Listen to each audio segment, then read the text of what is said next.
Ryomen Sukuna had 5 forms. Most people talk about them as power levels, as a ranking of how dangerous he was at any given point in the story. But that is not just what they are. Every form Sukuna took was a response to something. Every form tells you something the fight scenes don't. In this video, we will cover these 5 forms, and by the end of the last one, you will understand something about Sukuna that the strongest sorcerers who ever faced him never did. So let's start from the beginning. Before Sukuna was the king of curses, he was a baby in the womb of a starving mother. He had a twin, and before he was even born, he consumed his brother so he wouldn't starve. That's where the story of the king of curses actually begins. Not with the scary and invincible sorcerer body. It begins with a little child who survived by consuming the only other person who shared his beginning. He grew up alone, treated as a wretch by everyone around him, not respected, not loved. Sukuna spent his entire childhood being treated as something the world wished wasn't there. And that did something to him. It didn't make him sad. Sadness is what happens when you still expect something better. Sukuna stopped expecting better very early. What the loneliness gave him instead was colder than sadness, a reason for revenge. If the world had already decided he was a wretch, already decided he was something to be feared, then Sukuna would become exactly what they were afraid of. He would stop asking the world for anything and start taking whatever he wanted from it. That is the philosophy underneath his words in chapter 238. I eat when I wanna eat, play with what amuses me, and kill whoever's in my way. I live as befits my nature. Most people hear that and think it is cruelty. What if I said it is not? It is what is left of a person after the world spends years teaching them that connection isn't common, that kindness isn't common, that the only thing they will ever reliably have is their own hunger and the strength to satisfy it. Sukuna became cruel because cruelty was the only thing the world ever consistently offered him. So he learned to speak its language better than anyone alive. As he grew older, he became a sorcerer and killed sorcerers, countless of them. The strongest of the golden age of Jujutsu threw everything they had at him and fell one after another. He became so powerful that the people of the Heian era held festivals in his honor because they were terrified of what he would do if they didn't. They worshipped him to manage him. And Sukuna, who had never once been offered genuine respect, understood exactly what that worship actually was. There was only one exception. A child named Ryomen, found alone in the wilderness surrounded by frozen corpses. A child whose own curse technique had killed everyone around them without meaning to. Someone as isolated by what they were as Sukuna was by what he was. Sukuna took Ryomen in, the king of curses, the man who viewed every living thing as either an insect or a meal, formed exactly one connection in 1,000 years of existence. One. That is the first form, the most powerful sorcerer who ever lived. Or the second, because Yuji exists. Every other sorcerer in the Heian era eventually died. Sukuna did not. Because before the end ever came, Sukuna had already made his arrangements. He met a sorcerer named Kinjaku, and the two of them made a deal. Here's how it worked. When someone makes a contract with Kinjaku, parts of their body becomes a cursed object after they die. Most sorcerers turn one part of themselves into one object. Sukuna turned 20 of his fingers into 20 cursed objects. 20 fragments of his soul, each one indestructible, each one carrying enough cursed energy to match a special great curse on its own. That is not normal. That is not how cursed objects work. A normal cursed object follows one strict rule. Once you become one, you stop living, and you can't harm anyone ever again. Sukuna broke that rule too. For 1,000 years, his fingers kept attracting curses, kept drawing danger wherever they ended up. Even split into 20 pieces, Sukuna was still affecting the world. Think about what that actually takes. The world spent Sukuna's entire life trying to get rid of him, shunned him as a child, feared him as a sorcerer, and Sukuna eventually and finally ceased to exist.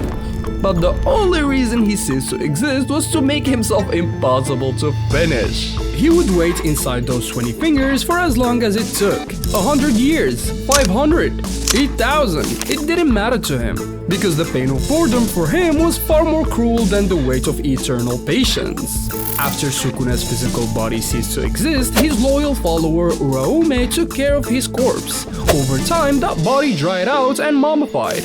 It became what Buddhist monks call a Sokushinbutsu, a body so spiritually significant it is treated as a Buddha, an object of worship. Sukuna, the most feared being who ever lived, found that funny. The king of curses turned into a Buddha. The disgraced one, the wretch the world wanted gone, ended up as something people would bow to. He laughed, because of course he did. The world spent 1,000 years not knowing what to do with Sukuna. Fear him, worship him, curse him, and even in his death, it got confused again, turning the most monstrous being in history into a holy relic. That is the second form. Not really a body at all, just 20 fingers and 1,000 years of patience.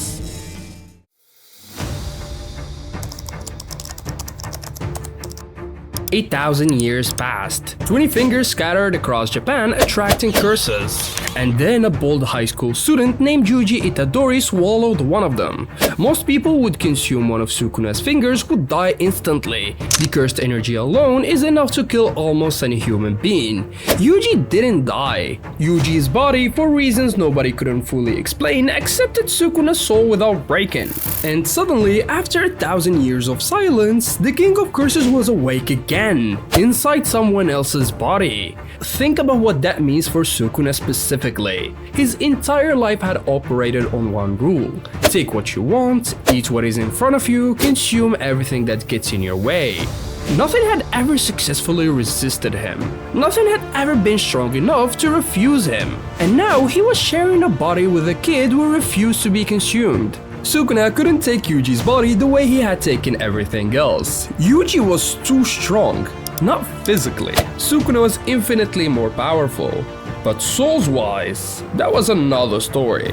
Yuji had the kind of inner refusal that Sukuna had never encountered before. Plus the whole Kinjaku sick plan, which we will get into another day. So the King of Curses, who had spent his entire existence taken, had to negotiate for the first time ever. With Yuji's life in his hands, he proposed a binding vow. Yuji would let Sukuna take over their shared body for 1 minute whenever Sukuna chants the word in chain. In exchange, Sukuna would not kill or harm anyone during that minute. The catch, Yuji had to forget the vow even existed.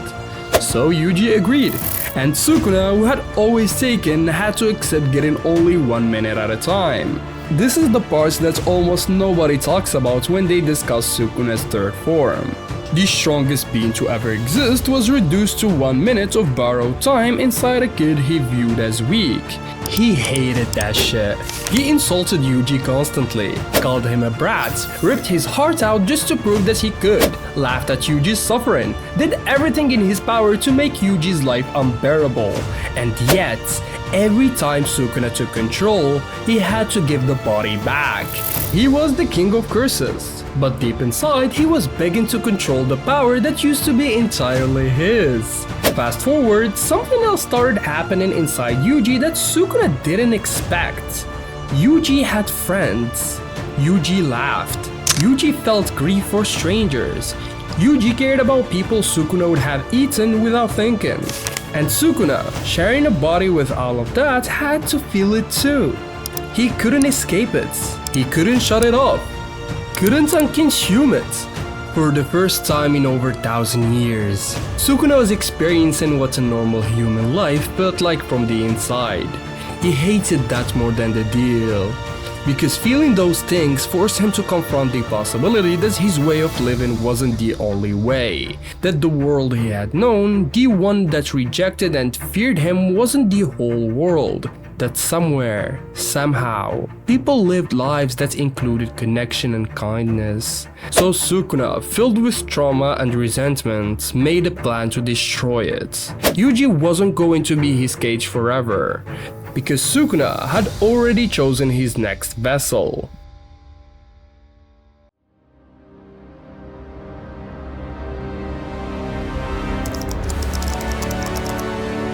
When Sukuna fought Megumi early in the series, he felt something he had not expected: curiosity. Here's what made Megumi different from every other potential vessel. Yuji had stubbornness, an unbreakable inner refusal that Sukuna couldn't dominate. Megumi had bloodline and technique.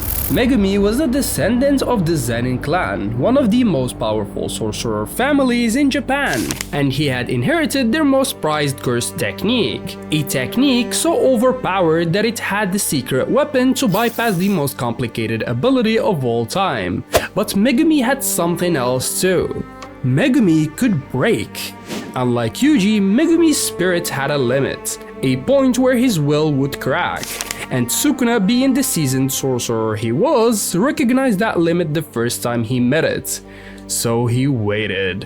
While Yuji was building a friendship with Megumi, Sukuna was building a plan. And the opportunity to execute the plan came during the culling game. An ancient sorcerer named Yorozu, who had known Sukuna during the Heian era, had possessed the body of Megumi's sister, Tsumiki. Tsumiki was the one person Megumi loved most in the world, and Yorozu, pretending to be Tsumiki, revealed the truth at the worst possible moments. The body he had spent the entire culling game trying to save had been hijacked by someone who wanted to fight Sukuna. At that moment, it was all over. The moment Sukuna was patiently waiting was here. What happened next is one of the most brutal scenes in the entire series. Sukuna activated the binding vow with Yuji, the one we talked about earlier. He chanted the keyword in chain, took control of the shared body for 1 minute, and then he did something that revealed exactly how far ahead he had been thinking when he made that vow. Yuji had agreed that Sukuna couldn't kill nor harm anyone during that minute. Yuji never said Sukuna couldn't harm himself. Yuji never said Sukuna couldn't harm Yuji's own body. Sukuna grabbed one of Yuji's fingers, imbued it with cursed energy and ripped it off. Then he paused for a moment, just to confirm the binding vow hadn't broken. When nothing happened, Sukuna started hysterically laughing, because he had been looking for that loophole since the day the vow was made, and Yuji, in his desperation to save other people, had never thought to protect himself. Sukuna forced the cursed energy-infused finger into Megumi's mouth, and Megumi swallowed. Pause, that sounded crazy. The King of Curses was finally wearing a body with the technique he had been waiting for. He immediately started using the Ten Shadows technique to terrorize everyone around him, summoning Shikigami that Megumi himself had never been able to fully control. Tamed Mahoraga and used him as the ultimate weapon against Gojo Satoru, the most complicated sorcerer Sukuna had ever dealt with. Sukuna used Megumi's soul to bear Mahoraga's adaptation against Gojo's domain expansion. Megumi's consciousness suffered through the agony of being repeatedly destroyed and rebuilt 5 times just so Sukuna could win that fight. Megumi suffered for Sukuna's victory, a victory against his own teacher.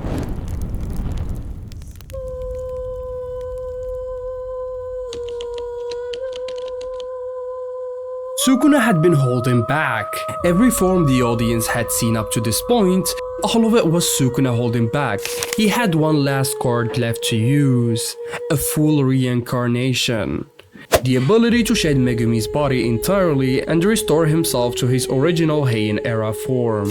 In this state of near perfection, Sukuna teaches Hajime Kashimo exactly what it means to be the strongest. The extra arms forming hand signs continuously while the primary arms fought. The dual mouths to alleviate lung strain during chanting. For a Jujutsu sorcerer, there is no greater advantage than this. Kashimo used X-ray vision to analyze the form completely and came to one conclusion: it is utter perfection. The fifth form is Sukuna completely unmasked, the King of Curses exactly as he was born, exactly as the world made him. And even here, even standing in the body Kashimo called utter perfection, Sukuna said something that caught my attention. He talked about Yorozu. Sukuna described her as a fool who preached to him about love. Yorozu believed Sukuna knew nothing of love because he was peerless and isolated. Sukuna understood her point but found it annoying to be preached about something he's supposedly ignorant of. Think about it. Sukuna understood her point. The King of Curses, standing in his most powerful form, admitted that someone offering him love had a point worth understanding. He just found it annoying. Not wrong. Annoying. There is a difference between those two words that tells you everything you need to know. That's who Sukuna was. Not a monster who was just born cruel. He was a person who was denied something fundamental before he was old enough to understand what it is, and who spent 1,000 years becoming so good at not needing it that by the time someone offered it to him, he had no idea what to do except slash them. At the end, the body Kashimu called perfection still had the little kid wound there. That is the something the strongest sorcerers who ever faced Sukuna never understood. They were trying to defeat a cruel king. They should have been trying to understand a child who never got what he needed and turned the entire world into the price of that absence.